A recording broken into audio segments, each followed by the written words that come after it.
আসসালামু আলাইকুম প্রিয় বন্ধুরা, আমি সাথে যাচ্ছি বৃষ্টির মধ্যেই একটু তুলসীর পাতা তুলব। সর্দি কাশি ভালোই হচ্ছে না, তো ভাবলাম তুলসীর পাতা দিয়ে একটা ওষুধ বানাবো। এই যে আমার তুলসীর পাতা, একটু তুলি। বিসমিল্লাহ। খুব সুন্দর হয়েছে বৃষ্টি পেয়ে। কাশের আমি ওষুধ খাই না, এগুলো প্রাকৃতিকভাবে যে গাছগাছরা হয়েছে আমার ছাদে,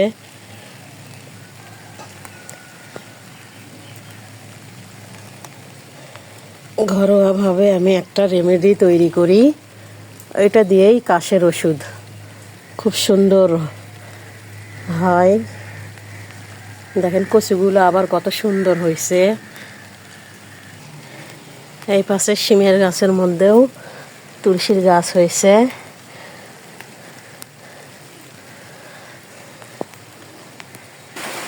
তো দেখেন জোরে বৃষ্টি হচ্ছে, বেশি তুলতে পারলাম না, এইটুকু তুললাম, এইটুকু দিয়েই হবে।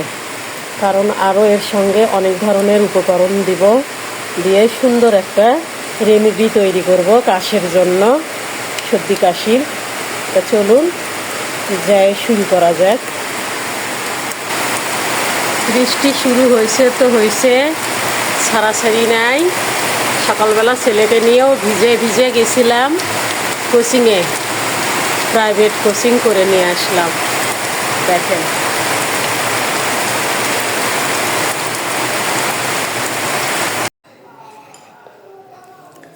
তো এই যে দেখুন বন্ধুরা, আমি এখানে কি কি নিয়েছি দেখেন। এটা হলো তুলসীর পাতা, তুলে নিয়ে এসে সুন্দর করে ধুয়ে নিয়েছি। এটা হলো মিষ্টি জিরা মানে মৌরি। এটা হলো লং। এটা হলো গোলমরিচ। আর এটা হলো জিরা। আর এই যে দেখছেন আদা সুন্দর করে ছিলে নিয়েছি। এটা আমি সবগুলো একত্রে ছেঁচবো। আর এই যে দেখেন এখানে আমি নিয়েছি খেজুরের গুড়। তো এটা দিয়ে এগুলো সব একত্রে আমি সর্দি কাশির জন্য একটা রেমেডি তৈরি করব। তো কিভাবে আমি বানাই সেটা আপনাদের সাথে শেয়ার করব। তো এগুলো আমি সবগুলো আমি মানে ছেঁচে নিব, একবারে মিহি করব না। আদা একটু একটু করে গোটা গোটা থাকবে, মানে চুষে খাইতে, দাঁতের তলে চিবোতে যাতে ভালো লাগে, এইরকম করে আমি এগুলো ছেঁচে নিব। তো চলুন দেখেন, এই যে আমার উদলি, এটাতে আমি ছেঁচবো এগুলা। তো আমি এগুলো সব দিয়ে দিচ্ছি এই উদলির ভিতরে।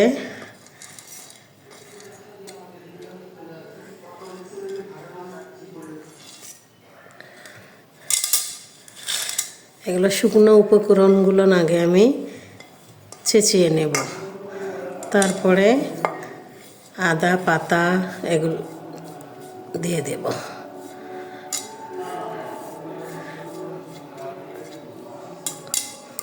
তো এই দুইটা আমি পরে দিব, আগে শুকনো উপকরণগুলো ছেঁচে নেব আমি।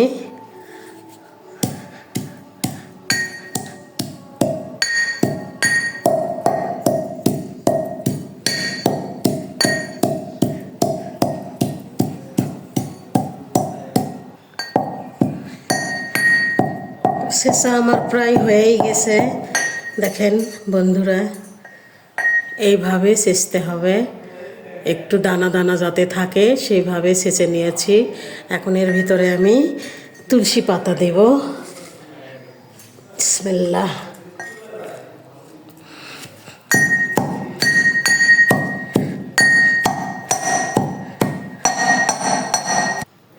পাতা প্রায় ছেঁচা হয়ে গেছে, এখন আমি আদাগুলো ছোট ছোট করে কেটে দিচ্ছি।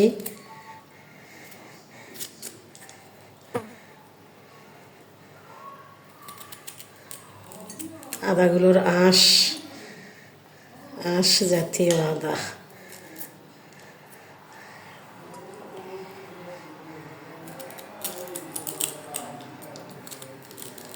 এইভাবে আদাগুলো কেটে দিচ্ছি। তো আমার শেষে প্রায় হয়ে গেছে। দেখেন বন্ধুরা, আপনাদের দেখাই, এই যে এইভাবে আমি ছেঁচে নিয়েছি সবগুলো আদা ছেঁচা। এইভাবেই ছেঁচতে হবে। এখন আমি চুলায় যাব, মেন উপকরণগুলো দিয়ে রেমেডিটা তৈরি করব।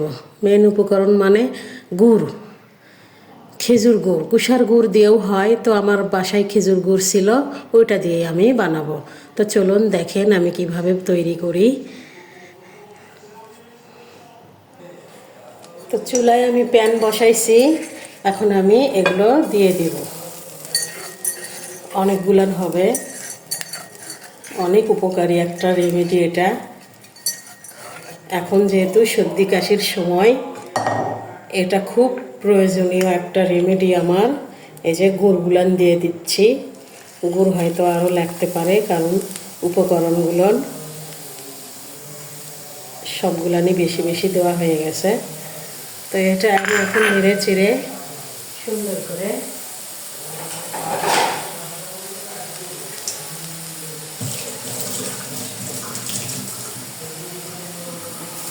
আমি এই খন্তা দিয়ে নাড়ব। দেখেন গুড়গুলো গলে যাচ্ছে।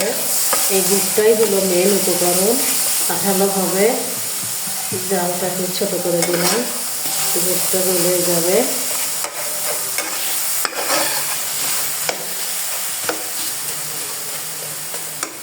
এই গুড়টা গলে গেলে আঠালো ভাব হবে, তখন আমি এটা চকলেটের মতন করে গুটি গুটি করব। দেখেন কত সুন্দর গুড়গুলো গলে যাচ্ছে। তো বন্ধুরা, সবাই এইভাবে আমার মতন করে বানাবেন। এটা 3 বেলা 3টা করে বড়ি খেলে বেশ আরাম পাওয়া যায়।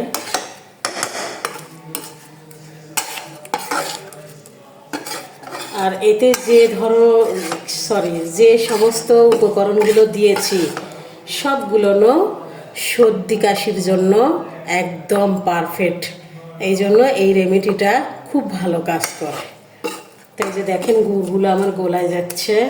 এই গুড়টা যখন আঠালো হবে, তো এই যে সর্দি কাশির এই রেমেডিটা আপনি সিরাপও তৈরি করতে পারবেন। এখানে পানি দিয়ে গুড় একটু পরিমাণে বেশি দিয়ে, বাচ্চাদের জন্য এটা, বড় ছোট সবাই খেতে পারবে।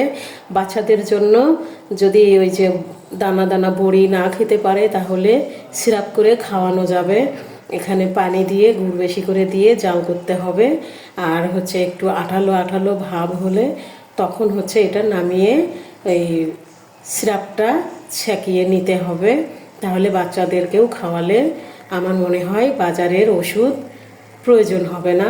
এটাই অনেক উপকারী একটা রেমেডি। তো এটা আমি প্রতিবারেই বানাই, আমার খুব উপকারে আসে। এটা আমি অনেক মানুষকেই খাওয়াইছি, তারাও উপকৃত হয়েছে। তো এই জন্য একটু বেশি বেশি করেই বানাচ্ছি, যেহেতু এখন সর্দি কাশির সময়। আমার আরও আগেই বানানো দরকার ছিল, তো বানাইনি, শরীরটা খুব অসুস্থ ছিল। তো জ্বর ভালো হয়েছে, কিন্তু কাশি ভালো হচ্ছে না, এই জন্য এটা আজকে আমি বানালাম। আপনাদের সাথেও শেয়ার করতেছি, আপনারা যাতে আমার এই রেমেডিটা দেখে আপনারাও বানাতে পারেন, সেভাবেই তৈরি করতেছি। এই যে হয়ে গেছে, আর একটু হবে। এই যে আঠালো ভাব একটু এসে গেছে, আর একটু হলেই আমি নামিয়ে নেব। একদম আচারের মতন, দেখেন কত সুন্দর একটা। তো দেখেন বন্ধুরা, আমার রেমেডিটা রেডি হয়ে গেছে। এখন চুলোটা বন্ধ করে দেব।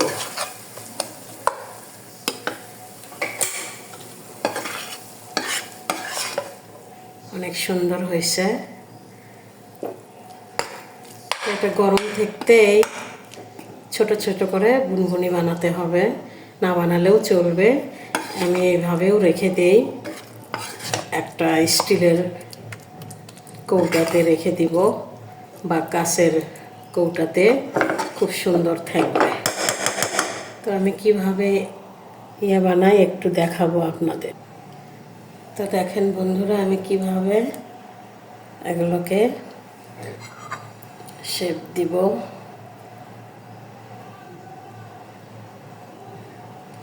এই বাটিতে রেখে দেব এইভাবে, এইটুক করে করে আমি সবগুলো বানাবো না, কয়েকটা বানাবো, কারণ শরীরটা আমার ভালো না। এইভাবে বানাতে পারবেন, আর যদি মন না চায় তাহলে এইভাবেই কৌটাতে রেখে দিবেন, একটু একটু করে খাবেন। এই পরিমাণ 3 বেলা 3টা করে খেলে কাশি একদম ভালো হয়ে যাবে। তো আমার এই রেমেডিটা কেমন হলো বন্ধুরা, লাইক কমেন্ট করে অবশ্যই জানাবেন।